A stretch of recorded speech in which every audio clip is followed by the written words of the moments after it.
Vale, vamos a meternos de lleno en esto. Cuando pensamos en los pilares fundamentales de la literatura occidental, es muy fácil imaginarse libros súper pesados y polvorientos en la estantería de una biblioteca antigua, ¿verdad?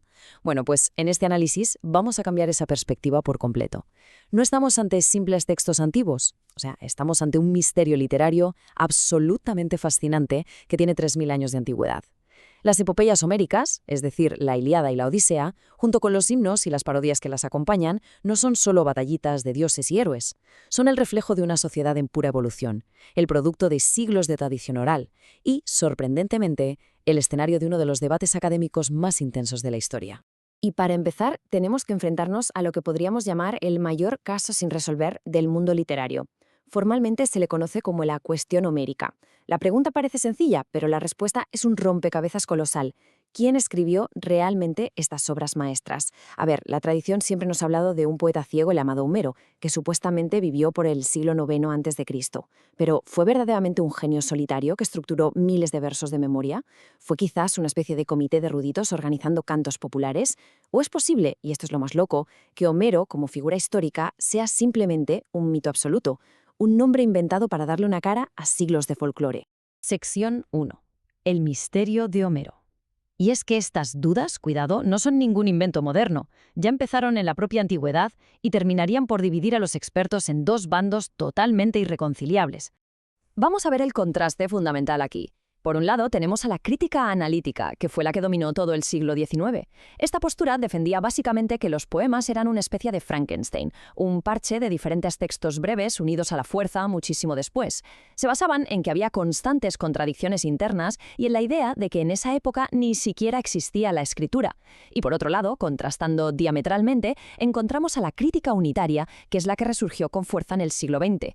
Esta visión argumenta que, vale, puede haber errores menores, pero existe una unidad estructural tan magistral que solo puede ser obra de una única mente brillante. Además, gracias a lo que sabemos hoy sobre la tradición épica oral, resulta que esas supuestas contradicciones eran en realidad fórmulas métricas que los cantores memorizaban para mantener el ritmo. Y todo este debate nos lleva al consenso moderno. Lo más probable a día de hoy es que un único poeta jonio, al que vamos a seguir llamando Homero, cogiera toda esa inmensa herencia de tradición oral y le diera forma por escrito. La Ilíada habría sido compuesta en la segunda mitad del siglo VIII a.C. y la Odisea habría visto la luz unos 30 años después. Que fuera obra del mismo Homero ya de mayor o de otro genio que le siguió los pasos es algo que seguimos debatiendo, pero está claro que fue un esfuerzo monumental y una proeza de organización sin precedentes. Pasemos a la sección 2, la Ilíada, cólera y guerra. Porque, y esto va en contra de lo que mucha gente cree, esta obra magna no te cuenta toda la guerra de Troya. ¿Qué va? Se enfoca en una emoción superhumana y muy concreta, la ira. Fijaos en el ritmo casi cinematográfico de la narración. Aunque la guerra de Troya duró 10 largos años, el poema entero se centra en tan solo 51 días de ese 10º año, pero lo verdaderamente alucinante es cómo se distribuye ese tiempo. Pasamos 21 días simplemente planteando el conflicto, preparando el terreno. Y luego la acción principal se comprime abrumadoramente en solo 6 días. De hecho, hay un día concreto, el día 26, que es tan intenso que abarca 8 de los 24 cantos de todo el poema. O sea, es un uso magistral del suspense y de la acción concentrada, llevando la tensión al límite absoluto, hasta el fatídico cara a cara entre Aquiles y Héctor. Pero, a ver, para entender por qué Aquiles está tan enfadado, hay que comprender un concepto que es absolutamente el ADN cultural de los micénicos. La arete. Es el ideal aristocrático máximo de la excelencia. En esta sociedad de reyes y guerreros, el honor lo es literalmente todo.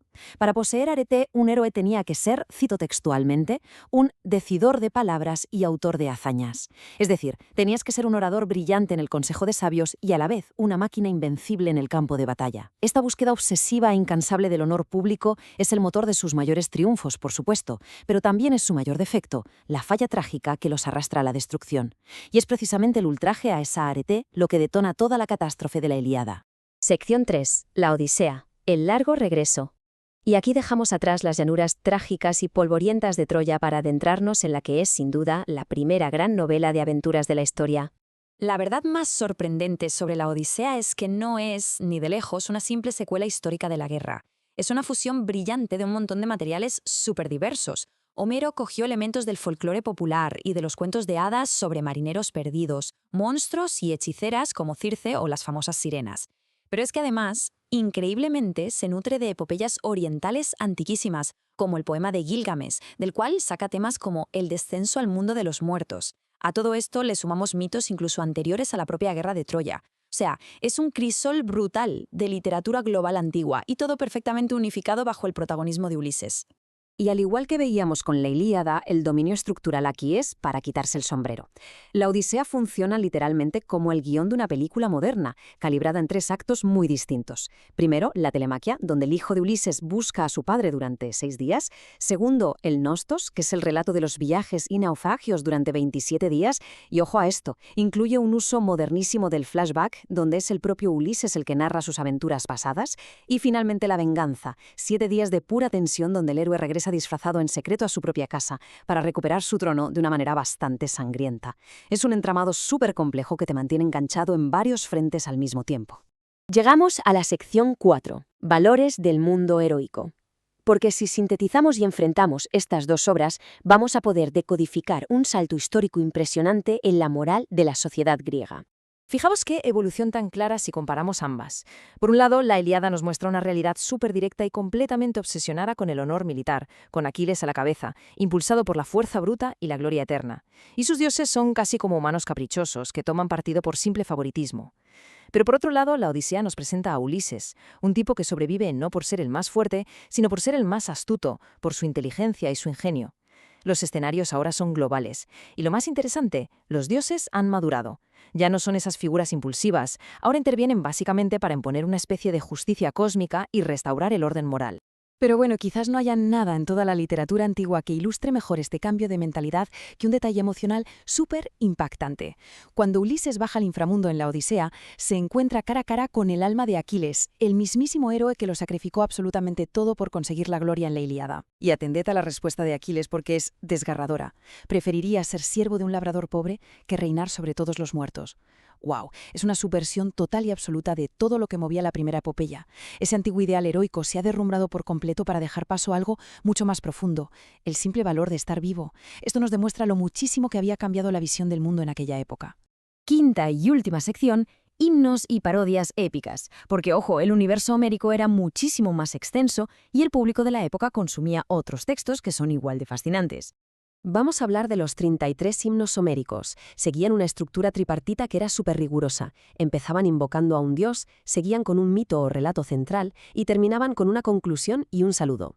Lo más revelador de estos cierres es que nos explican para qué servían realmente la mayoría de estos himnos. Básicamente eran proemios, es decir, funcionaban como preámbulos o calentamientos que cantaban los saedos justo antes de lanzarse de lleno a recitar los episodios larguísimos y pesados de la épica principal.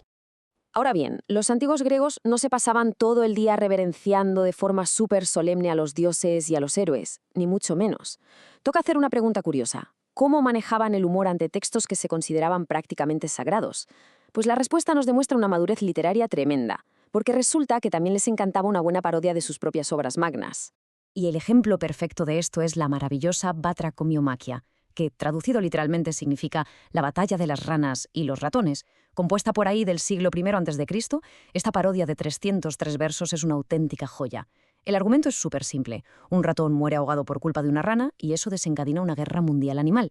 Pero la genialidad está en que narra este incidente tan absurdo utilizando exactamente el mismo estilo épico y elevado, la misma métrica solemne y las mismas invocaciones a las musas que usaba Homero. Se burla de manera impecable de las intervenciones divinas, de las armaduras y de todos los clichés serios de la Ilíada. Nos demuestra que admirar una obra no está para nada reñido con tener un grandísimo sentido del humor.